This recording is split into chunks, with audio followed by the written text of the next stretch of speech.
Gavi a failli coûter cher à son équipe hier à Elche, 4-0. En effet, après la rencontre, le club valencien a posé une réclamation concernant la licence du milieu offensif de 18 ans.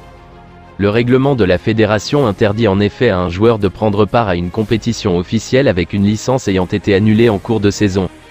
Et on sait que la Liga a retoqué le nouveau contrat de Gavi au motif que la masse salariale du FCB ne pouvait pas supporter un salaire revu à la hausse. Si la LFP ou la fédération avait jugé recevable la réclamation d'Elche, le FC Barcelone aurait eu match perdu sur tapis vert. Pas forcément un coup dur puisqu'il aurait quand même compté 9 points d'avance sur le Real Madrid, mais ça aurait fait mauvais genre en cette période où son image est déjà ternie par l'affaire Negreira. Heureusement, la fédération a précisé que ce n'est pas la licence de Gavi qui a été annulée mais son nouveau contrat. Le milieu offensif pouvait donc jouer. Ouf. La raison invoquée serait que Gavi n'aurait tout simplement pas eu le droit de jouer en Liga, car il portait de nouveau le numéro 30, son numéro de jeune. Une plainte qui paraît assez grotesque, même aux yeux de la Liga, puisque cette dernière avait autorisé Gavi à jouer en championnat sans aucun souci. Il est inscrit. Il va jouer ces mois-ci.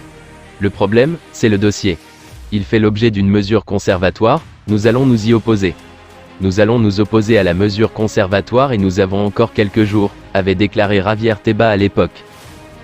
Le Barça croit de plus en plus en cette possibilité, et Xavi Hernandez joue un rôle prépondérant. En effet, le coach échange régulièrement avec celui qui était à l'époque son coéquipier. Il œuvre en coulisses pour que le numéro 30 du Paris Saint-Germain choisisse à nouveau les Blaugrana.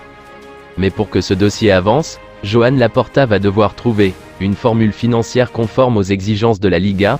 Les Catalans sont surveillés de près par le fair play financier et par la Liga depuis l'activation de leviers financiers la saison dernière pour permettre au club de recruter Jules Koundé, Robert Lewandowski ou encore Rafinha.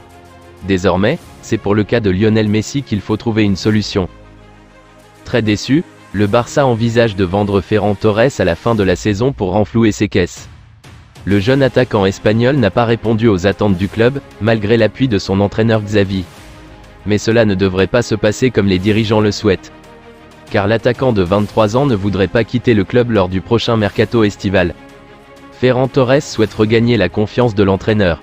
L'ancien mancunien voudrait prouver qu'il peut être un élément important de l'attaque du Barça. Pour cela, il entendrait s'imposer non seulement durant la fin de saison, mais aussi lors de celle 2023 à 2024. Son contrat court jusqu'en juin 2027.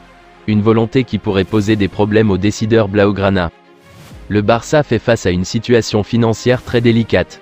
La Liga lui impose en effet de réduire sa masse salariale de 200 millions d'euros, l'été prochain.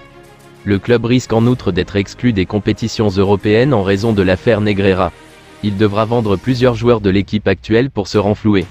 La mission des dirigeants devrait être d'autant plus compliquée que les salaires délivrés ces derniers mois restent importants. Rares sont les clubs capables de les égaler. Je vous remercie d'avoir regardé ma vidéo, n'hésitez pas à vous abonner pour plus de contenu similaire.